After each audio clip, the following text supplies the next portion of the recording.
तो मैं आज उस रिक्वेस्ट के ऊपर से अपना स्टार्ट करेंगे लेसन। हमने वैसे तो सोचा हुआ है कि हम 15 और 16 पे काम करेंगे, आज 15वें और 16वें मंत्र पे। उस पे भी आ जाऊंगा, बहुत बड़े मंत्र नहीं है तो उन पे अभी आ जाएंगे थोड़ी देर में। तब तक के लिए हम जो रिक्वेस्ट आई हुई है उसको पूरा करते हैं।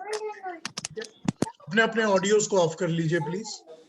जिनके जिनके भी ऑडियोज ऑन है वो प्लीज अपने अपने ऑडियोज ऑफ कर लीजिए और हम शुरू कर लेते हैं अब अपना काम। अब पिछले हफ्ते हमने जो बात की थी संभूति और असंभूति पर, उस पर भी आपके प्रश्न अगर होंगे तो मैं वेलकम कर लूंगा, तो उसको भी पूछ लीजिए before I move to the next which is 15 and 16। इसके बाद somebody is talking।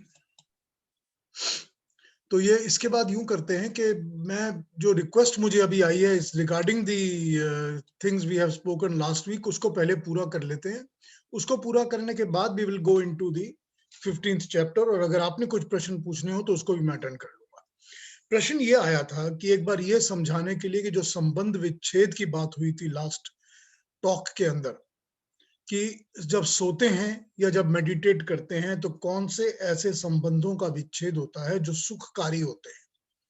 तो मैं उसी पर थोड़ी सी चर्चा अभी करने वाला हूं। बात यह है कि जो विनाश का कॉन्सेप्ट है ना, वो वहां से आया है।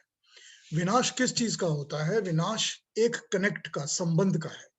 और विनाश नेगेटिव कोनोटेशन का शब्द नहीं है यहाँ पर, यह आपको समझना पड़ेगा। अब विनाश क्योंकि नेगेटिव कोनोटेशन का शब्द नहीं है, तो ये मान के चलना पड़ेगा कि इसका मतलब आगे क्या समझा रहे हैं। समझा ये रहे हैं कि जो संबंध विच्छेद होता है, मतलब जो डिस्कनेक्ट ऑफ टू कनेक्शंस या टू रिलेशंस होता है, वो हमेशा दुखकारी नहीं होता। इसको एक बार फिर समझ लेते हैं। मैंने वैसे तो ये YouTube पर अपना वीडियो लोड किया हुआ है, आप लोग सब जब चाहे देख सकते हैं उसको। मैं कनेक्शन को भी हिंदू मंदिर पे भी पोस्ट कर देता हूँ, और जिसको चाहिए मैं उसको फॉरवर्ड भी कर दिया करूंगा। खैर, let us get into the concept and understand it. एक हमने ये समझ लिया था कि एक शरीर हमारा वो है जो कि फिजिकल बॉडी है, जिसको हम स्थूल फिजिकल बॉडी कहते हैं, स्थूल शरीर कहते हैं। एक हमारा शरीर वो है जो कि सूक्ष्म बॉडी है, जो कि अपने माइन्यूट बॉडी माइन्यूट काम करता रहता है शरीर के अंदर, जो कि हमारी कॉन्शियस इच्छा से या उससे नहीं होता कि हम कर रहे हैं या नहीं कर रहे हैं, वो होता रहता है। अब उसमें क्या आता है? उसमें तो सांस का चलना भी आता है, रक्त का प्रवाह भी आता है, हृदय गति भी आती है, अंदर खाना हजम होना भी आता है, सारा सिस्टम जो चलता रहता है अंदर, और मन भी जो चलता रहता है, और बुद्धि में भी विचार आते रहते हैं, आते ही रहते हैं कॉन्स्टेंटली। हम कंट्रोल करें या ना करें, वो कुछ ना कुछ घटता रहता है, कुछ ना कुछ आता रहता है। ये हमारा काम है जो सूक्ष्म शरीर करता है। ठीक है, अब अगर इतना समझ में आ गया है तो पहली बात यह है कि जब हम रात को सोते हैं तो सोने के साथ साथ क्या होता है कि जो स्थूल शरीर है वो डिस्कनेक्ट हो जाता है फिजिकल बॉडी। ठीक है ना, फिजिकल बॉडी सो जाती है तो नेचुरली फिजिकल काम नहीं होते, ना हम हाथ पैर हिला रहे हैं, ना हम कुछ कर रहे हैं, ना बोल रहे हैं, हम फिजिकल काम ना देख रहे हैं, हम कुछ फिजिकल काम नहीं कर रहे, भाग दौड़ नहीं कर रहे, खाना नहीं खा रहे, कुछ नहीं कर रहे, फिजिकल काम बंद हो जाते हैं, लेकिन सूक्ष्म शरीर चलता रहता है। सूक्ष्म शरीर कौन सा है? जो कि सांस लेता है, जो रक्त चलाता है, जो सिस्टम को चला रहा है, वो चलता रहता है। तो जब फिजिकल बॉडी बंद का अपना आराम करती है, सो जाती है, तो वो एक संबंध विच्छेद होता है, डिस्कनेक्ट। अब वो डिस्कनेक्ट जो होता है वो हमको 5 घंटे, 6 घंटे, 8 घंटे के लिए होता है। हमको हमेशा यही लगता है कि ये बहुत आरामदेह है, बहुत सुखकारी है, वेरी प्लेजेंट एक्सपीरियंस। क्योंकि अगर ये संबंध विच्छेद ना हो तो हम लोग सो ना पाए और हम थकते ही रहें। सो ये होना बहुत जरूरी है, पहली बात।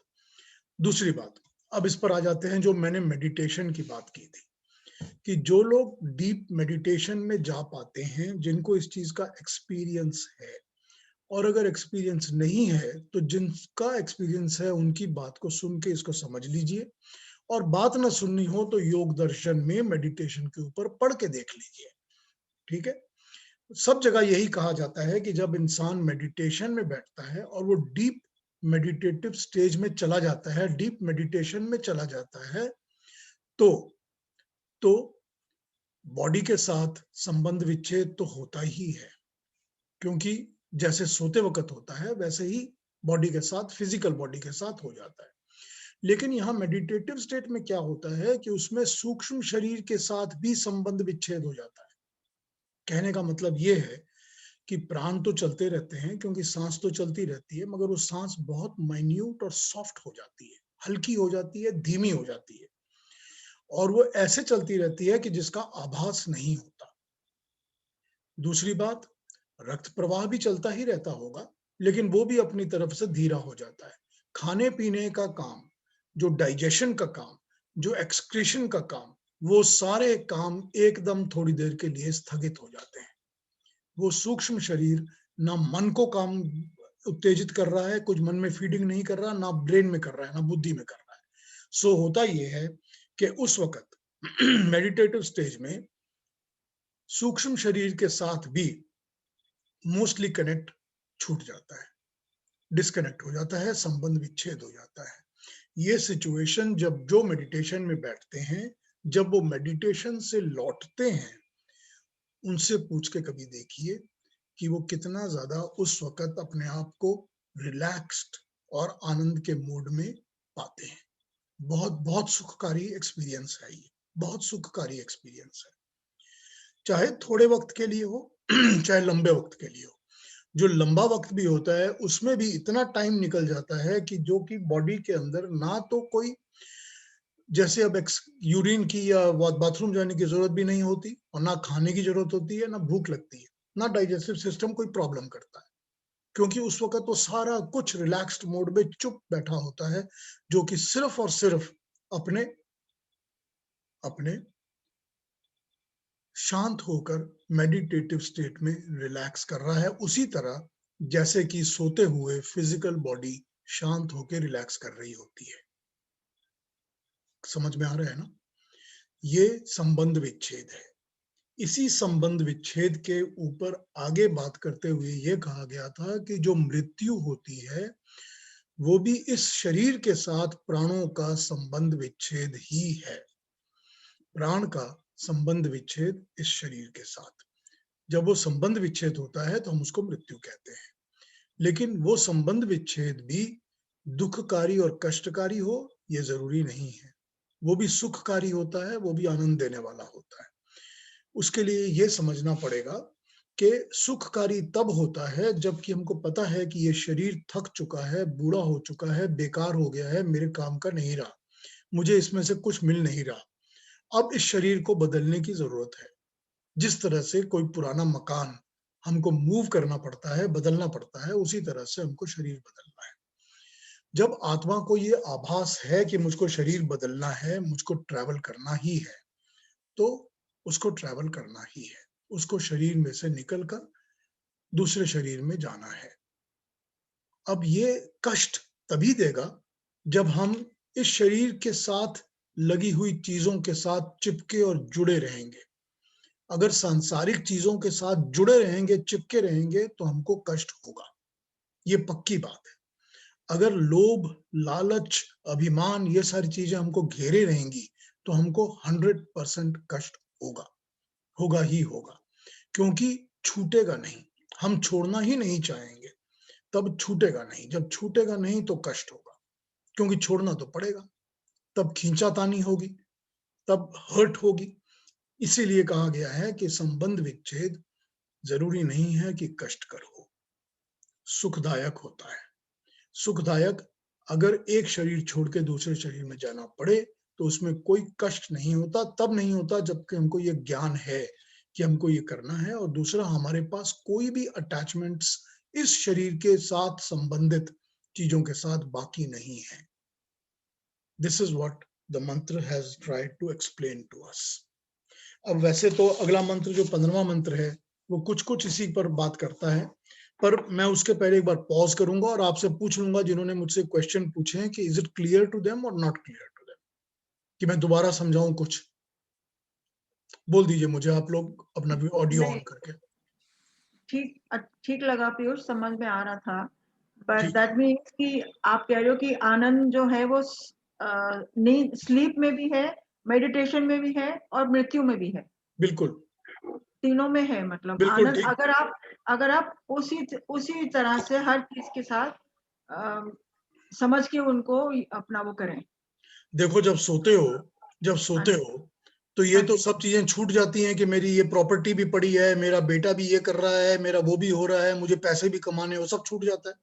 हम्म, क्योंकि जब सो रहे हो तब तो इन सब चीजों का कोई ध्यान रहता नहीं है। तो जरूरी बात है तभी सो पाते हो जबकि ये चीजें अपने दिमाग से निकल जाती हैं, नहीं तो सो भी नहीं पाओगे। राइट। करेक्ट। तो सोने के लिए तो जरूरी है कि ये एक संबंध विच्छेद तभी होगा जबकि आप अपने पर्सनल जो भी लोभ, लालच, अभिमान, अटैचमेंट्स जो भी हैं सब छोड़ के आप लोग सो गए। उसी तरह से मेडिटेशन भी तभी होगी, वो नेक्स्ट स्टेप है, जबकि आप ये सारी चीजों को छोड़कर, त्याग करके एकांत में बैठ के सिर्फ ध्यान लगा रहे हो, बाकी सब चीजों को आपने मन से बाहर निकाल दिया, थ्रो देम आउट। नहीं तो आप मेडिटेट कर ही नहीं सकते। तो फिर वहां भी आनंद है। इसी तरह से शरीर के छूटने से मृत्यु में भी कष्ट नहीं है, आनंद है, अगर हमें ये पता चल जाए कि कष्ट कैसे नहीं करना। ये स्लीप से भी और मेडिटेशन से भी ये लेसन सीखने के लिए है कि this is the way to do it. कि भाई सोना तो आदमी को, हर इंसान को सोना पता है कैसे सोना है, हर इंसान को पता है क्योंकि वो रोज सोता है। और उसको पता है कि जब मैं सोता हूं तो ना मैं अपने बैंक बैलेंस को चिपका के सोता हूं, ना मैं अपनी प्रॉपर्टीज को चिपका के सोता हूं, मैं सब कुछ छोड़ ही देता हूं। जब तक छूटेगा नहीं तब तक सुख नहीं होगा। बहुत सिंपल चीज है। अब वो 6 घंटे के लिए छूटता है रात को, सुख की नींद आती है। 10-12 घंटे के लिए मेडिटेशन में छूटेगा, और भी ज्यादा सुख मिलेगा। मृत्यु के समय भी अगर ये छूटा हुआ ही होगा तो शरीर को कोई कष्ट नहीं मिलेगा। वो बड़े आराम से ट्रैवल करके मृत्यु के समय प्राण दूसरे शरीर में चले जाएंगे, उसमें भी कष्ट नहीं होगा। बड़ा सिंपल एग्जाम्पल और बहुत सिंपल लेसन इसमें बताया गया है। इस एग्जाम्पल और इस लेसन को समझाने के लिए ही ये पूरा चैप्टर यहाँ पर दिया गया था। क्लियर है ना? ठीक है, थैंक यू। ठीक है।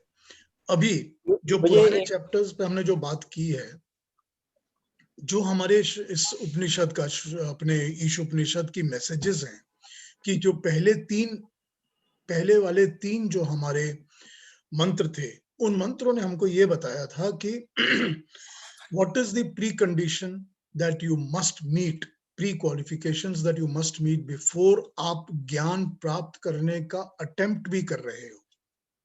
ठीक है। अगले 5 मंत्रों ने हमको बताया था कि परमात्मा और ज्ञान का स्वरूप क्या है जिसको आपने प्राप्त करना है। उसके बाद के 3 मंत्रों ने हमको विद्या और अविद्या पर बताया था कि विद्या क्या है, विद्यमान वस्तुओं का नॉलेज, और अविद्या क्या है, जो अविद्यमान वस्तुओं का नॉलेज है। विद्यमान वस्तुएं सिर्फ 3 ही होती हैं, और अविद्यमान संसार की हर प्रोड्यूस्ड, मैन्युफैक्चर्ड, क्रिएटेड चीज है। करेक्ट। उसी तरह से अगला कॉन्सेप्ट जो था वो संभूति और असंभूति पर आ गया था, जिस तरह विद्या और अविद्या पर था। तो 3 मंत्र विद्या अविद्या के थे, 3 मंत्र संभूति या संभूति पर थे। अब अगले 4 मंत्र बाकी हैं इसमें, 15, 16, 17, 18। वो 4 मंत्र जो हैं, वो चारों मंत्र इनके मोडसेस को समझाते हैं कि ये सारी चीजों को, विद्या को भी, संभूति को भी, इन सब चीजों को पाने ना पाने के लिए उपाय क्या है, क्या करना चाहिए। कुछ प्रेयर है, प्रार्थना है परमात्मा से कि मेरी मदद करो, और कुछ उपाय हैं जो बताए गए हैं। तो ये बाकी के 4 मंत्रों में यही है। इनमें भी जो 16वां मंत्र है, 16th मंत्र जो है, वो उपनिषद का ही मंत्र है, वो किसी वेद का मंत्र नहीं है, किसी वेद से नहीं लिया गया। इसीलिए 16 में वही बात कही गई है जो पहले बताई गई है, उसको दोहराया है। और 16 के ऊपर मोस्टली जितने भी उपनिषद के ऊपर ट्रांसलेशन और कमेंट करने वाले लोग हैं, वो सब मोस्टली उसको अवॉइड कर देते हैं। वो इसलिए अवॉइड करते हैं क्योंकि ये किसी वेद का मंत्र नहीं है, इसलिए वो इसको अटेम्प्ट ही नहीं करते। खैर, आज हम 15 पे बात करने वाले हैं, तो पहले 15 पे करते हैं, फिर 16 पे आएंगे। 15वें मंत्र मुझे जी जी जी दो छोटे प्रश्न करने हैं। जी कि आपने पिछले बार कहा था कि जब तक मन और शरीर से पुराना कचरा नहीं निकलेगा तब तक नया शरीर नहीं मिलेगा। क्या ये मैं ठीक समझ रहा हूँ? नहीं नहीं मिलेगा तो जरूर मिलेगा, लेकिन वो फिर कैरी ओवर हो जाएगा ना साथ कचरा। अच्छा, तो कचरा ऐसा जरूरी नहीं है कि पहले कचरा निकले उसके बाद ही शरीर मिले, ऐसी कोई बात नहीं है। नहीं, बीच ऐसा तो कर्मों पर और कर्म फल पर है कि कब शरीर छोड़ना पड़ता है और कब नया शरीर मिलता है, वो तो उस पर ठीक है, डिपेंडेंट है। ठीक है। तो ये तो खैर समझ गया। अच्छा, दूसरी बात ये है कि जैसा आपने कहा है कि अ, जो भी कोई किसी का अच्छा सोचता है या कोई बुरा सोचता है किसी के बारे में, या अच्छा करता है, बुरा करता है, तो वो सूक्ष्म शरीर का एक हिस्सा बन जाता है। अच्छा, मैंने ऐसा कब एम कहा? नहीं, एम आई नहीं, कुछ भी मैंने कोई ऐसा, भी आई डोंट थिंक नहीं, ऐसा नहीं, समथिंग लाइक, बिकॉज़ पर टू मेकिंग। मैंने ऐसा समझा होगा कि कोई भी हम लोग विचार करते हैं, किसी का अच्छा विचार करते हैं, किसी का बुरा विचार करते हैं, या कोई अच्छा काम करते हैं या बुरा काम करते हैं, तो वो सब सूक्ष्म शरीर में, क्योंकि वो मन और बुद्धि और चित्त दोनों चले जाते हैं सूक्ष्म शरीर के साथ, तो वो उसी का हिस्सा बन जाते हैं ना, अच्छा, इसको एक सूक्ष्म बार मैं शरीर का। फिर इसको मैं दूसरी तरीके से एक बार समझा देता हूँ आपको, फिर इसको आप समझ भी जाएंगे और मुझे फिर प्रश्न पूछ लीजिएगा अगर कोई होगा तो। ठीक है। इसमें ऐसा होता है कि जितनी भी थिंकिंग हमारी है, जो भी हमारे मन में एक भी थॉट या विचार आता है, और जो भी हम बोलते हैं या जो भी हम करते हैं, हर एक चीज का एक छाप, इम्प्रेशन राइट, जरूर पड़ता है। और वो राइट, इम्प्रेशन पड़ता है हमारे चित्त के ऊपर, राइट, कॉन्शियस के ऊपर या सबकॉन्शियस के ऊपर। तो जो हमारी चित्त है उसको मेमोरी बैंक की तरह संभाल के रख लेती है और वो हमारे साथ चलता रहता है। उसका दूसरा इफेक्ट ये है कि वो हमारा कर्म भी है, और क्योंकि वो कर्म है तो वो हमारा कर्म बन जाता है। जो भी हम थिंक करते हैं, अच्छा बुरा जो भी, वो हमारा कर्म बन जाता है। और क्योंकि वो कर्म बन जाता है तो इसीलिए हमको उसका कर्म फल जरूर मिलता है। सो एक तो वो कर्म बनेगा, दूसरा वो अपने चित्त के ऊपर एक इंप्रेशन जरूर छोड़ेगा। अब वो चित्त के ऊपर जो इंप्रेशन छोड़ता है, वो चीज कभी भी मन और बुद्धि रिकलेक्ट करके उसको वापस रिकॉल कर सकते हैं। ठीक है, इसका एग्जाम्पल यूज किया जाता है कि जैसे ही बछड़ा पैदा होता है, गाय का बछड़ा, वो बछड़ा उस रिकलेक्शन के कारण इमीडिएटली थनों पे जाके मुंह लगा के दूध चूसना शुरू कर देता है। उसको ये सिखाने की जरूरत नहीं पड़ती, बताने की जरूरत नहीं पड़ती। ये उसका रिकलेक्शन है, क्योंकि उसके चित्त पर ये इंप्रेशन बैठा है, पुराने जन्मों से बैठा है, कर्मों से बैठा है। तो ये एक एग्जाम्पल यूज किया जाता है। इस तरह बहुत सारे एग्जाम्पल्स हम यूज कर सकते हैं। पर ये होता यही है कि वो जो भी चीज हम करते हैं उसका इंप्रेशन, अच्छा बुरा हर चीज का, एक तो वो कर्म बन जाता है। एवरी थॉट, जितना भी हमारे थॉट्स हैं वो हमारे कर्म बन जाते हैं। हमको ये पता होना चाहिए कि हमारे अंदर बहुत से ऐसे थॉट्स होते हैं जो कि हम कॉन्शियसली सोचते भी नहीं है, मगर वो चलते रहते हैं, अंदर ही चलते रहते हैं। कई बार हम सोच रहे हैं कि हम तो अच्छा ही सोच रहे हैं और हम कर रहे बुरा होते हैं। कई बार हम सोच रहे हैं कि नहीं, मैंने तो कभी गलत सोचा ही नहीं, मगर हम गलत ही ये हमारे अंदर एक, मैंने कहा ना आपको, ये सब कुछ हमारा एक सिस्टम कॉन्फ़िगरेशन है।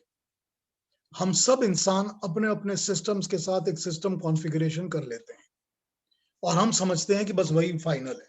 हालांकि वो कॉन्फ़िगरेशन में कितनी बड़ी धांधली होती है, ये इंसान इंसान पे फर्क पड़ता है, मगर उसको हम रिकॉग्नाइज नहीं करते, क्योंकि हम उसको अपना बैंक समझ के बैठे हैं कि हमको इसी पे काम करना है। जब रिकॉग्निशन स्टार्ट होती है तो करेक्शन स्टार्ट होती है। करेक्शन के लिए बहुत जरूरी है कि मिस्टेक, गलती रिकॉग्नाइज की जाए। अगर गलती रिकॉग्नाइज नहीं होगी तो करेक्शन किसकी करेंगे? करेक्शन ही नहीं होगी। अगर हम समझेंगे कि I do not regret anything I have done in my life, तो बस ठीक है। इसका मतलब है you have no room to correction. अगर हम समझेंगे कि I never make any mistakes, then you are never going to correct anything, because there is nothing wrong. जब आप रॉन्ग पकड़ेंगे तभी तो उसको करेक्ट करेंगे, वरना करेक्ट करेंगे ही नहीं। तो तो यहाँ इसमें पर ये बहुत जरूरी है इसको समझना कि हम लोग सब जो कर्म, थॉट्स के कर्म करते हैं, उसके ऊपर किस तरह से रोकथाम, किस तरह से करेक्शन, किस तरह से रीचेक किया जाए। हर एक थॉट के ऊपर। योग दर्शन कहता है कि हर एक थॉट को सस्पेंड कर दीजिए, उस पर एक्ट मत करिए। जो भी थॉट आता है उसको थोड़ा सामने खड़ा कर दीजिए कि मैं इसके ऊपर सोचूं, ये थॉट मुझे क्यों आया, why did I get this thought, what is this thought, should I do it or should I not, why must I think like this। वो इसको इस तरह से ऑडिट करने का एक सिस्टम बना के आपके सामने प्रेजेंट करता है। हाँ, अब अगर ये बात समझ में आ गई है कि हम ये अपने इंप्रेशंस को, ये हमारे संस्कार बन जाते हैं, ये संस्कारों को हम चित्त के अंदर जो बैंक में जमा है और जो हमारे कर्म बन गए और उनके जो कर्म फल मिलने वाले हैं वो हमारे चलते रहते हैं जन्मों के थ्रू, क्योंकि वो आत्मा के साथ चिपक जाते हैं। तो इसी पर एक छोटा सा एब्स्ट्रैक्ट क्वेश्चन आता है कि जो भी हम सोचते हैं, विचारते हैं, कॉन्शियसली भी करते हैं या अनकॉन्शियसली भी करते हैं, परंतु जब हम सोते हैं तो हमारा शरीर स्थूल अवस्था में होता है, पर हमारा जो मन है वो तो जागृत अवस्था में होता है ना? नहीं होता ना, मन तो आराम कर रहा होता है, मन में कुछ होता ही नहीं उस वक्त। अच्छा, तो जो स्वप्न आते हैं तो हाँ, वो अगर स्वप्न आते हैं तो, अगर स्वप्न हाँ, आते हैं तो, पर स्वप्न पे भी तो कंट्रोल नहीं होता ना। स्वप्न पे कंट्रोल नहीं होता, राइट? कंट्रोल नहीं होता क्योंकि वो मन के द्वारा कंट्रोल्ड नहीं आते। स्वप्न जो होते हैं, अगर आप चाहेंगे तो मैं एक बार पूरे सेशन स्वप्न पे ही कर दूंगा कि स्वप्न क्यों आते हैं और उनका मतलब क्या है। स्वप्न, देखिए एक बात बताऊं आपको, बेसिकली स्वप्न जो आते हैं उसके कुछ कारण होते हैं। बहुत बड़ा कारण होता है इनसिक्योरिटीज। इनसिक्योरिटीज किस चीज की, जो भी कुछ हो, किसी किसी के जीवन में कुछ होता है, किसी के कुछ होता है, इनसिक्योरिटी। दूसरा कारण, सबसे बड़ा कारण होता है in undigested food in the stomach. अगर हमने खाना खाते ही अब सोने चले गए हो और फूड डाइजेस्ट नहीं हुआ है तो स्वप्न आएंगे, क्योंकि वो अनडाइजेस्टेड फूड जो है वो क्रिएट करेगा उनको। और तीसरा, सबकॉन्शियस माइंड के इंप्रेशंस जो होते हैं, या लालसा होती है, भूख होती है, भय होता है, ये सारी चीजें स्वप्न में आ जाती है। ठीक है, तो स्वप्न उसके कारण आते हैं। मगर मन उस वक्त जो होता है, या बुद्धि भी जो होती है, वो रिलैक्स कर रहे होते हैं, वो इस चीज को कंट्रोल नहीं कर पाते, तो वो रिलैक्स कर रहे होते हैं। ठीक है, थैंक्स। ठीक है, आगे बढ़ जाए। हाँ जी, बिल्कुल। चलिए, अब 15 पे आ जाते हैं, 15th पे। जो 15th मंत्र है ईशोपनिषद का, ये यजुर्वेद में 17th मंत्र है, 17वां मंत्र है, लेकिन इसमें सेकंड लाइन यजुर्वेद के मंत्र से थोड़ी सी चेंज की गई है। वो अपना पर्पस समझाने के लिए चेंज की गई है, उस पर भी बात कर लेंगे। तो इस मंत्र को पढ़ लेते हैं पहले, फिर उसके ऊपर अन्वय और उसके पर बातों पे आ जाते हैं, एक्सप्लेनेशंस पे। मंत्र है, हिरण्मयेन पात्रेन सत्यस्यापिहितम मुखम तत्वम पूषन्न पावृणु सत्य धर्माय दृष्टये। जो सेकंड लाइन है वो यजुर्वेद में थोड़ी सी अलग है, मगर इसमें ये बताई गई है, मैं इसी को पढ़ रहा हूं। अब इसका अन्वय कर लेते हैं। हिरण्मयेन, सुवर्ण से बने हुए, सोने से बने हुए, चमक दमक वाले, आकर्षक, सुनहरे, ये हिरण्मयेन। पात्रेन, बर्तन, बर्तन के साथ, पात्र के साथ, ढक्कन के साथ। सत्य से, सत्य का, अपिहितम, बंद किया हुआ, ढका हुआ, मुखम, मुख है। तत्, उसको, त्वम, तू, मतलब उपासक, पूषण, पोषण करने वाला, पोषण चाहने वाला, आप अपावृणु, दूर हटा दो, अप्राविणु, वृणु, दूर हटा दो, सत्य धर्माय, सत्य धर्म के लिए, दिष्टये, देखने के लिए, जानने के लिए। सिंपल सिंपल सा, बड़ा सिंपल सा मंत्र है, इसको समझते हैं। हिरण्मय मतलब चमक दमक वाले ढक्कन के साथ सत्य का मुख ढका हुआ है। सत्य का मुख चमक दमक के ढक्कन के साथ, हिरण्मय ढक्कन के साथ ढका हुआ है। हे पूषण, जो पोषक है, जो चाहता है, अपना भला चाहता है, उपासक जो है, अपनी पुष्टि चाहने वाले, अगर तू सत्य धर्म को देखना चाहता है तो उस ढक्कन को, उस आवरण को, उस पर्दे को हटा दे, उठा दे। ठीक, the face of truth is covered by golden wheel. The golden disc open that O seeker to see the nature of the truth. ठीक है ना, चमकदार ढक्कन से सत्य का मुख ढका हुआ है। परमात्मा को या तत्व को या सत्य को अगर देखना है, जानना है, तो उस ढक्कन को, उस पर्दे को हटा दो। सत्य जानने के लिए उस सुनहरे आवरण को हटाना ही होगा। ये इस मंत्र का सिंपल मैसेज है। अब इसमें सत्य से अभिप्राय आप ले सकते हैं कि ज्ञान हो सकता है या परमात्मा, कि परमात्मा का ज्ञान। इतनी देर तक क्योंकि ईश उपनिषद ईश्वर के ऊपर ही बात कर रहा है, ईश के ऊपर ही बात कर रहा है, तो उसका मैसेज जो सत्य का है वो परमात्मा ही है। यही हमको समझना है, ऐसे ही चलना है। अब ये बड़ा साधारण सा प्रश्न है जो हम इस उपनिषद में पहले गीता में भी पढ़कर आ गए हैं इसी चीज को, और यहाँ पर भी यही बात बताई गई है कि अगर मोक्ष की प्राप्ति या परमात्मा की प्राप्ति या परमात्मा का ज्ञान प्राप्त करना है तो हमको क्या करना है, यही यहाँ पर बताया गया है। मगर यहाँ इन पिछले मंत्रों में देखा कि मूल प्रकृति जो कि अनादि, अदृश्य, अति सूक्ष्म है, उसका ज्ञान भी मोक्ष का मार्ग है। हमने जब विद्या और अविद्या, संभूति और संभूति पढ़ी थी तो हमको ये बताया गया था कि उनका ज्ञान भी आवश्यक है, जो कि प्रकृति है, जो कि नॉर्मल प्रकृति है, और जो कि मूल प्रकृति यानी कि जो क्रिएट नहीं हुई उसके पहले की प्रकृति, साम्यावस्था की प्रकृति, उनका भी ज्ञान मोक्ष का मार्ग है। ये इसलिए कहा गया है कि जब मूल प्रकृति का ज्ञान, देखिए इसके पीछे जो पर्पस है ना उसको समझिए।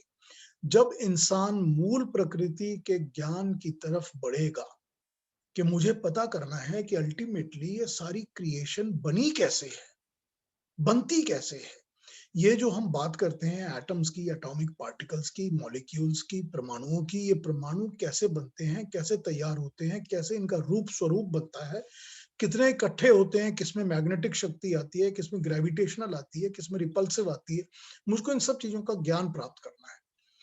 तो जब मनुष्य मूल प्रकृति के ज्ञान को प्राप्त करने के लिए आगे बढ़ेगा तो जरूरी है कि अल्टीमेटली परमात्मा के ज्ञान की तरफ वो बढ़ ही जाएगा, क्योंकि परमात्मा के तेज के बिना, परमात्मा की लगाम, परमात्मा की वैश्वानर शक्ति के बिना परमाणु कार्यरत नहीं होते, प्रकृति कारण से कार्य के रूप में नहीं आती।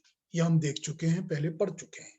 इसीलिए जो ये सारा चमत्कारी दृश्य हमको दिखता है, जो संसार हमको दिख रहा है, ये जो सारे अट्रैक्शंस हमको दिख रहे हैं, इतने सुंदर शरीर हमको दिखते हैं, इतनी सुंदर चीजें, वस्तुएं, नेचर दिखती है, और बाकी आकर्षण जो दिखते हैं, इन सब आकर्षणों के पीछे, इन सब आकर्षणों के पीछे छुपा बैठा वो परमात्मा है जिसकी शक्ति से ये सब कुछ बना है। ठीक, ये बड़ी क्लियरली गीता में भी यही मैसेज हमको दी गई थी। इसको समझने की कोशिश करते हैं। जगत कैसे बना है और कैसे बनता है।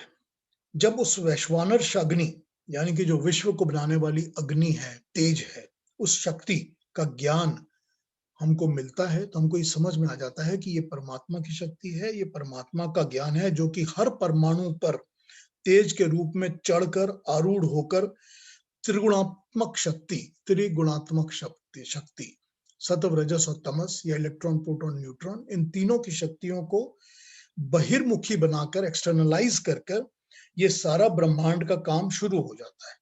ऑब्वियसली जब ये ज्ञान आएगा तो परमात्मा के गुणों का ज्ञान आना शुरू हो जाएगा। यहाँ जो कार्यरत प्रकृति है, जो कि इन एक्शन है, जो कि हमारे सामने दिखती है, उसको संभूति कहा गया है, पॉसिबिलिटी। जो नहीं दिखती, जो कि कारण प्रकृति है, जो कि मूल प्रकृति है, जो अपने लेवल्स पर, फॉर्म पर है, जो कि अभी बननी शुरू नहीं हुई, उसको असंभूति कहा गया है। इसी तरह से यहाँ कहा गया है वैश्वानर शक्ति से ही संभव होता है, पॉसिबल होता है। अतः इस मंत्र में कहा है कि संभूति के पीछे, इस आकर्षक कार्य जगत के पीछे की शक्ति को जानो, उसको पहचानो। ये आकर्षण का चमकता पर्दा, ये ढक्कन हटाकर देखो, केवल वो परमात्मा ही दिखेगा, उसी को जानो और मोक्ष को प्राप्त करो। ठीक है ना, ये इस मंत्र का अभिप्राय है। सिंपल सा तरीका समझाने का यही है। वेद का जो मंत्र है उसकी जो सेकंड लाइन है वो थोड़ी अलग है। वो कहती है कि इस प्रकाशमान जगत के भीतर पीछे परमात्मा है, जो दिखता है उसके पीछे वास्तविक पदार्थ ब्रह्म है, जो सब जगह व्याप्त है, सारे व्योम में व्याप्त है, सब जगह वही परमात्मा व्याप्त है। ब्रह्म से अभिप्राय वेद मंत्र में जब वो ब्रह्म वर्ड यूज करते हैं तो उसका अभिप्राय, उसका पर्पस तीनों अनादि वस्तुएं होती हैं, तीनों आदि अनादि, तीनों अमर, तीनों परमानेंट नित्य रहने वाली तीनों चीजें होती हैं, तीनों पदार्थ। तीन क्या है? जीवात्मा, परमात्मा और मूल प्रकृति। जब वेदों में ब्रह्म का जिक्र आता है तो उस ब्रह्म में ये तीनों चीजें आती हैं। जब पर ब्रह्म की मेंशन आता है तो वो परमात्मा के लिए होता है, लेकिन जब ब्रह्म कहा जाता है तो उसमें ये तीनों चीजें आ जाती हैं, बिकॉज ये तीनों ही चीजें अनादि हैं, तीनों नित्य हैं, तीनों परमानेंट हैं, तीनों ना नष्ट होती हैं, ना जन्म लेती हैं, ना मिटती हैं कभी। तो वेद के मंत्र की सेकंड लाइन में जो कहा गया है वो यही कहा गया है कि ब्रह्म से जो अभिप्राय है वो इन तीनों अक्षर तत्वों से है जिनका क्षय नहीं होता, यानी परमात्मा, जीवात्मा और मूल प्रकृति। ये सदा विद्यमान पदार्थ हैं, इनका ज्ञान विद्या है, इसी से मोक्ष प्राप्त होता है। जब आप इनका ज्ञान प्राप्त करते हैं तब यही तीन अनादि और अनंत पदार्थ इस चमक दमक के आवरण के पीछे छिपे हुए हैं। वेद मंत्र में इतना ही कहा गया है जब उसमें इसका मेंशन हुआ है। अब इस मंत्र पर जिसकी हम बात कर रहे हैं 15 पर जरा से अलग तरीके से भी समझने की कोशिश करते हैं। संसार के जो आकर्षण है, जो सारे संसार के आकर्षण है, जिसको कि गोल्डन व्हील कहा गया है, अट्रैक्शंस कहा गया है, गोल्डन व्हील, गोल्डन पर्दा, अट्रैक्शंस कहा गया है। चमक दमक वाली चीजें, रूपवान वस्तुएं, ये इतनी ज्यादा छा जाती हैं, फंसा लेती हैं कि इनके अलावा और कुछ हमको दिखता ही नहीं है। हम इन्हीं सबको ही सब कुछ समझ लेते हैं, हम इसी को समझते हैं कि ये परमात्मा है, क्योंकि ये इतनी ज्यादा छा जाती हैं, इतनी हमको फंसा लेती हैं अपने अंदर, इतनी ज्यादा अट्रैक्टिव है, अट्रैक्शन से भरी हुई हैं कि हम अपने कंट्रोल में रहते ही नहीं हैं, हम उससे निकलकर इनकी तरफ जुड़ते चले जाते हैं, खिंचते चले जाते हैं। लालच, मोह मनुष्य को ऐसा फंसा लेता है, इतना ज्यादा फंसा लेता है कि देश और जातियां युद्ध में जुड़ जाती हैं। सारे अलग अलग देश, अलग अलग जातियां युद्धों में लग जाती हैं, वॉर्स इनमें इन्वॉल्व हो जाती हैं। अपने आप को बचाने के लिए लोग झूठ और झूठ का प्रचार करने लगते हैं। कहीं पर मनी ट्रैप्स होते हैं, कहीं पर हनी ट्रैप्स होते हैं, कहीं प्राण का भय होता है, कहीं जो भी कुछ यूज किया जाता है सिर्फ इन आकर्षणों, इस मोह को, इस लालच को प्रबल शक्ति देकर फैलाने के लिए। इतने ज्यादा हम इसके साथ इन्वॉल्व हो जाते हैं, हमको सही गलत की कोई पहचान नहीं रहती, कोई पहचान नहीं रहती। और जितने इन्वॉल्व होंगे उतना हम सही गलत की पहचान को छोड़ते जाएंगे, छूटता ही जाएगा। और जितना छूटता जाएगा उतना डीपली इन्वॉल्व हो जाएंगे हम सांसारिक प्रलोभनों में, सांसारिक अट्रैक्शंस में और सांसारिक वस्तुओं में। यही इस सुवर्ण के आकर्षण के लिए कहा गया है। हम एक व्यक्ति के आकर्षण में ऐसे मुग्ध हो जाते हैं कि हम अन्यों को, जो उसके विपरीत होते हैं, उनको धोखा, झूठ, सब चीजें हम उनके साथ वर्तने लग जाते हैं, क्योंकि हम किसी एक की तरफ आकर्षित हो गए हैं। वन ऑन वन लेवल या जाति और संप्रदाय के लेवल या देश के लेवल, हम हर जगह यही काम करते हैं। कहीं पर भी आप इसको घटा के देख लीजिए। अतः इस मंत्र में यही प्रार्थना की गई है कि हमें इस चमक दमक वाले आवरण से हटाकर, भटकाने वाले, इस लालच और प्रलोभन को जगाने वाले संसार के चीजों से, वस्तुओं से हमको हटाकर जो असल सत्य है, हे परमात्मा मुझे उस तक पहुंचाओ, ताकि मैं इसमें फंसता धंसता पापों में इन्वॉल्व न रहूं, सत्य तक पहुंच पाऊं और सत्य के कारण पार लगा पाऊं। ऑन पर्सनल लेवल हम लोग ऐसे लोगों से मिलते हैं जो कि हमको अति आकर्षक लगते हैं, बहुत आकर्षक लगते हैं, बहुत अच्छे लगते हैं, लुभावने लगते हैं, दिखते हैं, बड़ी आकर्षक बातें भी करते हैं, मगर कुछ समय बाद उनके पीछे का सत्य खुलने लगता है। हमको ये पता चल जाता है कि वो सच्चे भी नहीं है और सभी को इसी तरह से वो धोखा देते हैं।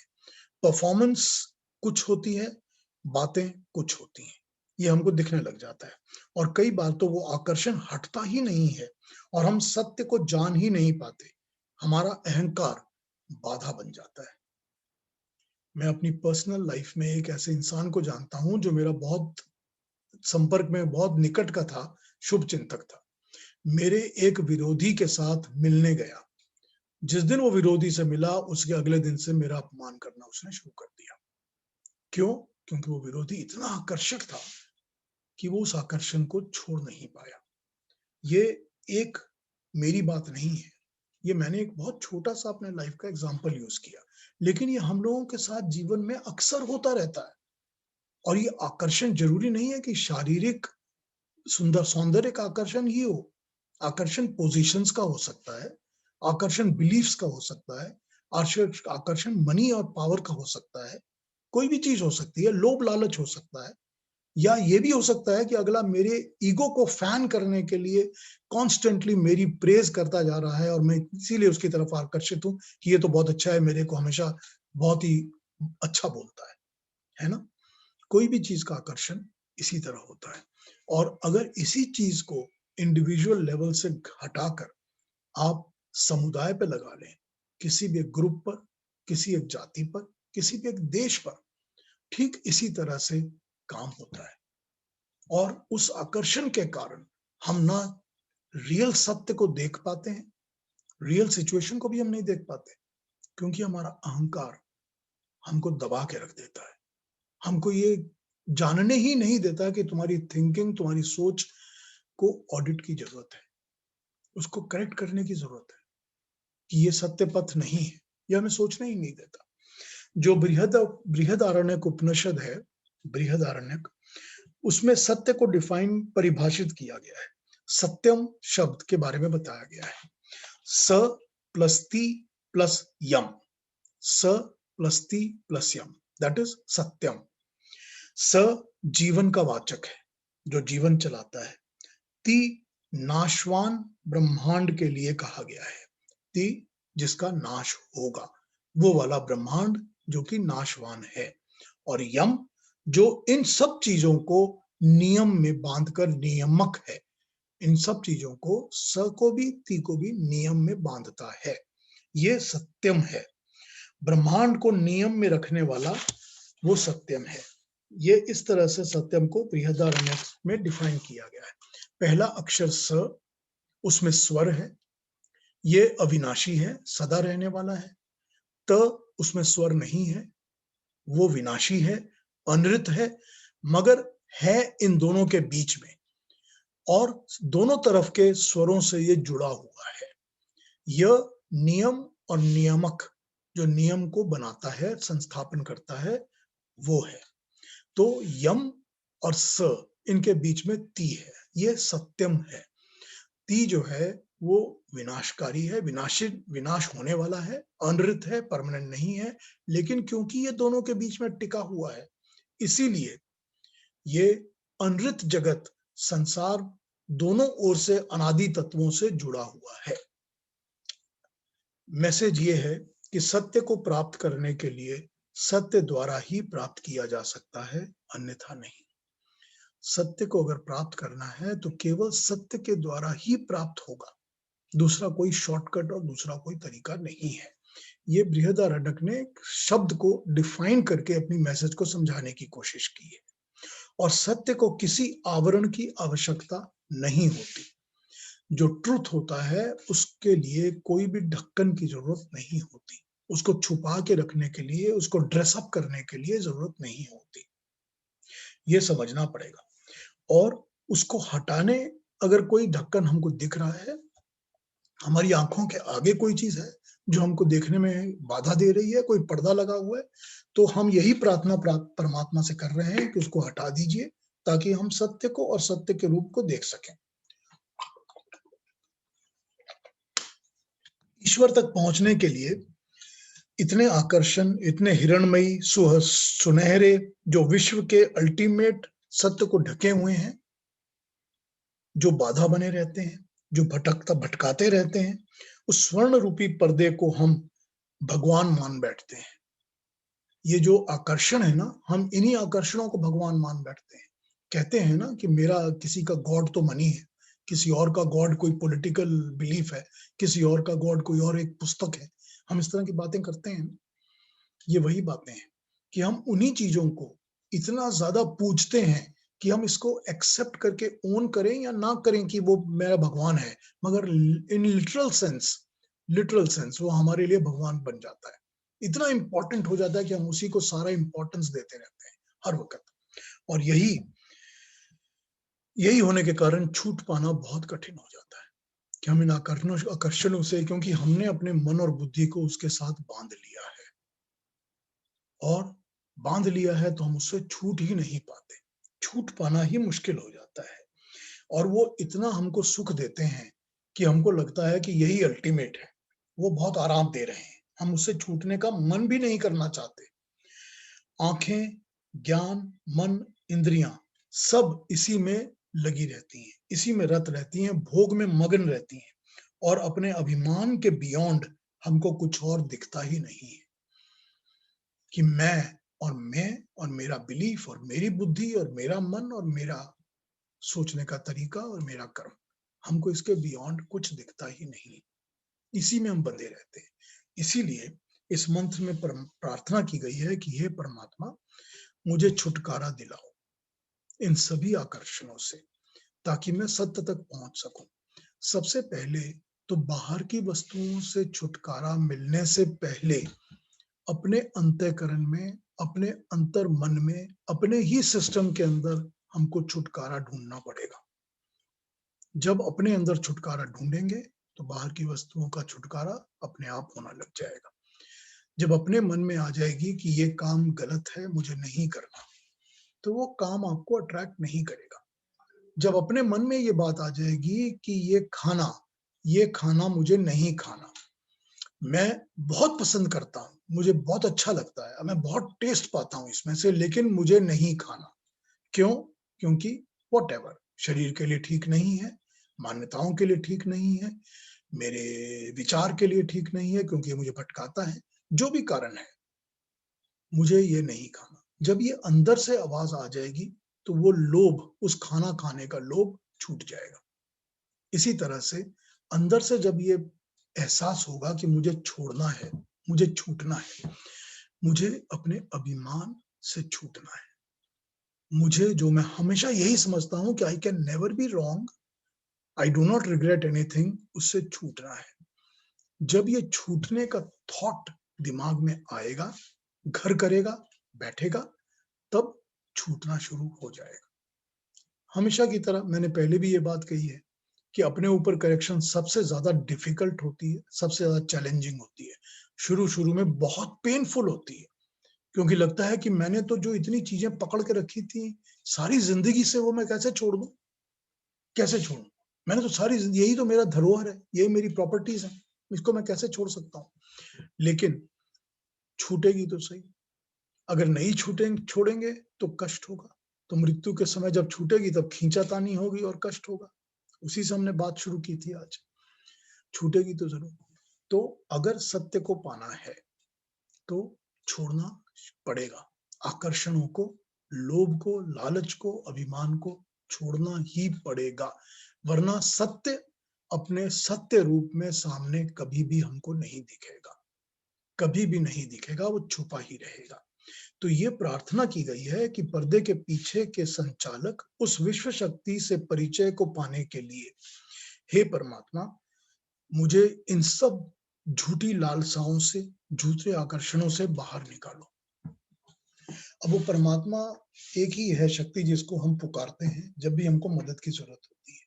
हमको जब मदद चाहिए होती है हम परमात्मा को पुकारते हैं।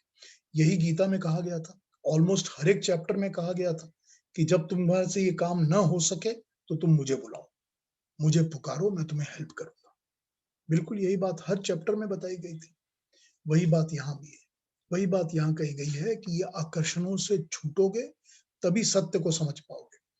आकर्षण one on one, personal level पर, प्रकृति के लेवल पर, संसार के लेवल पर, देश, सोसाइटी, जाति के लेवल पर, हर एक लेवल पर, जिस मर्जी लेवल को आप पकड़ के समझना शुरू कर लीजिए। जब तक ये आकर्षण, ये नहीं कहा गया कि इनका ज्ञान छोड़ दो, इनका ज्ञान होना बहुत जरूरी है। तभी तो विद्या और अविद्या और संभूति और संभूति में कहा गया है कि ये बहुत जरूरी है कि इनका ज्ञान, इनका नॉलेज, एक्सपीरियंस जरूर होना चाहिए, लेकिन अटैचमेंट्स नहीं होनी चाहिए। वही अटैचमेंट्स वाली मैसेज जो कि गीता में थी कि अटैचमेंट्स को छोड़िए, इनकी ओनरशिप को छोड़ दीजिए, इनको पकड़ के जकड़ के रखना छोड़ दीजिए, तब आपको असली सत्य दिखाई देगा। यही इसमें बताया गया है इस मंत्र में। कल हम दूसरे मंत्र को पिकअप कर लेंगे, 16वें को, और उस पर चर्चा करेंगे। वो भी छोटा सा मंत्र है, उस पर ज्यादा टाइम नहीं लगेगा, और मैसेज उसकी भी एक सी यही है कि जो उसमें कहा गया है। 17 और 18 को हम नेक्स्ट वीक पकड़ेंगे। 18 जरा डिटेल्ड है, उस पर बात जरा लंबी होगी। 17 छोटा है, उस पर भी बात उतनी लंबी नहीं होगी, पर वो ठीक हो जाएगी। अब आज के जो प्रवचन है, आज की जो मंत्र पे बात की गई है 15 पर, उस पर प्रश्न पूछना हो तो आप पूछ सकते हैं, या पिछले पे प्रश्न पूछना हो जो कि अभी भी अनक्लियर है तो पूछ सकते हैं। वैसे जो YouTube पे लोड करके मैं लिंक भेज देता हूँ, उस चीज को आप चाहें तो दोबारा तिबारा सुन सकते हैं, उसमें से बहुत कुछ क्लैरिफाई हो जाएगा। पर अब किसी को प्रश्न पूछना हो तो लेट्स ओपन इट, कोई भी प्रश्न आप मुझसे पूछ लीजिए इस 15 के बारे में। जी जी, ये जो आप अट्रैक्शंस हैं, ये हम हर इंसान को अपने में कम नजर आते हैं, दूसरों में ज्यादा नजर आते हैं। वो हमारी और आदत है ना, हम दूसरे में गलती ढूंढते हैं, अपने आप को हम देखते ही नहीं कभी। मतलब ये नजर आता है कि वो जो है वो कैसे पावर में फंसा हुआ है या अभिमानी है, ये सब दिख रहा है, बट अपने में नहीं दिखता। भाई जो आंखें होती हैं वो अपने आप को नहीं देखती ना, वो दूसरे को देखती हैं, अपनी शक्ल तो नहीं ना देखती। आंखें तो सारी दुनिया की बाकी चीजों को देखती रहती हैं, इसलिए वो एब्जॉर्ब करती हैं और हम समझते रहते हैं, जो हमारी बुद्धि को फीड होता है। अपने को देखने के लिए तो हमको आंखें बंद करनी पड़ेंगी, तभी अंदर देख सकेंगे। तो ये एक एक्सरसाइज है जो कि बड़ी नॉर्मल बात है कि हमको सबका दूसरों के दोष नजर आ जाते हैं, अपने दोष ढूंढने पड़ते हैं। जब ढूंढने लगते हैं तो पता चलता है कि मुझसे ज्यादा दोषी कोई है ही नहीं। ठीक, पर वो देख कर भी नहीं कई बार समझ में आता कि ये गलत हो रहा है या हमें भी ऐसे नहीं करना चाहिए। हाँ आप तो बस सिंपली ये, हाँ सिंपली आंख मोड़ लेते हैं कि चलो छोड़ो। हाँ ये समझ की बात है, समझना पड़ेगा। अगर ज्ञान की तलाश है तो ये करना पड़ेगा, नहीं है तो कोई बात नहीं, जैसा है वैसे जीते रहिए।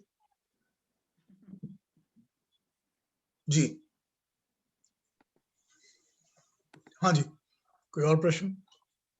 मुझे ये प्रश्न करना है कि जैसे आपने एक सौंदर्य की बात की है, जी तो कई चीजें बहुत सुंदर होती हैं, कई स्थान बहुत सुंदर होते हैं, पहाड़ियाँ सुंदर होती हैं, नहर सुंदर होती हैं, नदियाँ सुंदर होती हैं, समुंदर सुंदर होते हैं। तो वो स्थान बड़े आकर्षित करते हैं हम लोगों को कि क्यों जी नहीं हम लोग वहाँ रहें। जी, तो इसमें वहाँ रहें तो हमें बहुत शांति मिलेगी। तो इसमें क्या कोई गलती है क्या कि उस सौंदर्य को हम अपनाएं? देखिए जब तक अटैचमेंट्स जो हैं वो इतनी ज्यादा नहीं होती कि आप उसमें से नहीं छूट पाते, तब तक ठीक है। अब ये बहुत मुश्किल है क्योंकि हम अटैच हो जाते हैं तो पता नहीं चलता कि कब हम इतने अटैच हो गए कि छूट ही नहीं पा रहे, ये सच है। लेकिन हर एक सौंदर्य के पीछे तो परमात्मा ही है ना, परमात्मा राइट, की शक्ति है, उसी ने सौंदर्य बनाया है ना। और एक स्टेज ऐसी आती है कि हर एक जगह वो सौंदर्य दिखता है, हर मनुष्य के अंदर सौंदर्य दिखता है, हर प्राणी के अंदर, हर जानवर जीव जंतु के अंदर सौंदर्य दिखता है। क्योंकि सभी के अंदर सौंदर्य होता है, ऐसा तो है नहीं कि किसी में नहीं है। ये तो हमारी सोच है कि हमको ये चीज अच्छी लग रही है, मुझको सफेद रंग अच्छा लगता है, आपको नीला अच्छा लगता है, किसी को पीला अच्छा लगता है। ये तो हमारी सोच है तो सारे के सारे रंग सारी एक ही बात है। तो जब ये सोच हमको समझ में आ जाती है, इसी को गीता में कहा था समभाव या समबुद्धि, कि सबको एक समझना। कि जब ये सोच हमारी आ जाती है कि पहाड़ भी उतने ही सुंदर हैं जितने कि प्लेटो और प्लेन लैंड्स हैं, या जितना समुद्र है या नदी है, क्योंकि सभी कुछ परमात्मा और प्रकृति ने ही क्रिएट किया हुआ है। तो अगर ये भावना आ जाती है तो वो जो लगाव और अट्रैक्शन होता है वो अपने आप छूट जाता है, और वो छूटकर इसके थ्रू सत्य या परमात्मा दिखने लग जाता है। जी। तो अगर मैं ऐसे कहूं कि हमें खाने में कुछ चीज बहुत पसंद है और कुछ चीज पसंद नहीं है, तो ये भी एक अटैचमेंट हुआ ना कि हमें कुछ चीजें छोले भटूरे पसंद है या पनीर पसंद है, या I mean you know it's question of choice. तो इस ये भी एक तरह से अटैचमेंट हुआ ना, एक तरह का। नहीं, पसंद में कोई गलती नहीं है। हर एक इंसान को कोई चीजें पसंद है, कोई नहीं पसंद है, उसमें कोई गलती नहीं है, लेकिन वो लत नहीं लगनी चाहिए।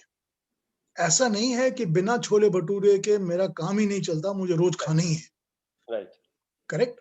वो आकर्षण को पकड़ने की एक लिमिट है कि जो चीज अच्छी लगती है, सभी को कुछ ना कुछ अच्छा लगता है। मुझे पढ़ना लिखना बहुत अच्छा लगता है, मैं सवेरे 1-1.5 घंटा 2 घंटा स्वाध्याय जरूर करता हूँ, पर ये है कि स्वाध्याय के लिए मुझे अभिमान नहीं लेना चाहिए। करेक्ट। मुझे गलत स्वाध्याय नहीं करना है, मुझे गलत अभिमान नहीं लेना है, शो ऑफ नहीं करना है।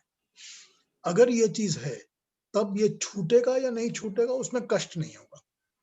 जब अभिमान आएगा तब कष्ट आएगा। करेक्ट। और जब अटैचमेंट जुड़ना लगेंगे तो छूटते वक्त उसमें से कष्ट आएगा। ठीक है धन्यवाद जी। Any other questions?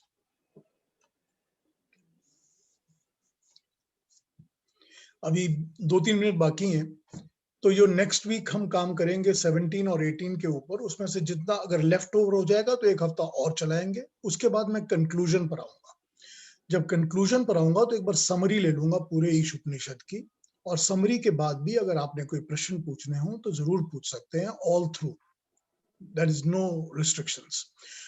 समरी के बियॉन्ड मैं फिर एक इंट्रोडक्शन उसकी दे दूंगा जो हम नेक्स्ट करने वाले हैं, यानी केन उपनिषद की इंट्रोडक्शन, और उसके बाद हम केन उपनिषद के मंत्रों को लेके शुरू करेंगे। जो केन उपनिषद के पहला चैप्टर है, केन उपनिषद के 4 खंड हैं, 4 चैप्टर्स हैं। जो पहला चैप्टर है बहुत लाइट है, बहुत इजीली हम ब्रीज थ्रू कर जाएंगे। तो उसको फिर अनाउंस करता रहूंगा, मैं आप लोगों को बताता रहूंगा। अभी सिर्फ ये प्रोग्राम बताया है आपको। तो फिर आज की मीटिंग अब यहीं खत्म कर लें। तो कल मेरे साथ जुड़ जाइए, कल नंबर 16 पे बात करेंगे, और फिर भी आपको 15, 16 या इसके पहले के प्रश्न हो तो जरूर पूछ लीजिए। ठीक है। और पीयूष एक बार वो स्वप्न वाला जरूर लेना सेशन। अभी भी समझ नहीं आया? नहीं समझ नहीं, मतलब आप बता रहे थे ना कि उसके ऊपर मैं I can take a whole this thing chapter, और अच्छा, कि स्वप्न क्या क्या होते हैं और कैसे और क्यों होते हैं। हाँ, मैं ले लूंगा, उसके ऊपर ले लूंगा, कभी ना कभी ले लूंगा। मुझे अपने स्वाध्याय में से थोड़ा सा हटना पड़ेगा, कुछ और पकड़नी पड़ेंगी चीजें पढ़ने के लिए। It's a very good idea. I support her. कभी भी व्हेनेवर यू हाँ, ले हैव लेंगे, टाइम। ले लेंगे, जरूर ले लेंगे। उस पर बात करेंगे, चर्चा करेंगे, रही बात पक्की। ठीक है। ठीक है। Good, thank you. Thank you everybody, नमस्ते, thank you for joining me. कल ज्वाइन करिए, कल फिर स्टार्ट करते हैं। Bye bye. Thank you so much Piyush ji, आप सबको भी नमस्ते। नमस्ते। सबको थैंक यू शर्मा जी।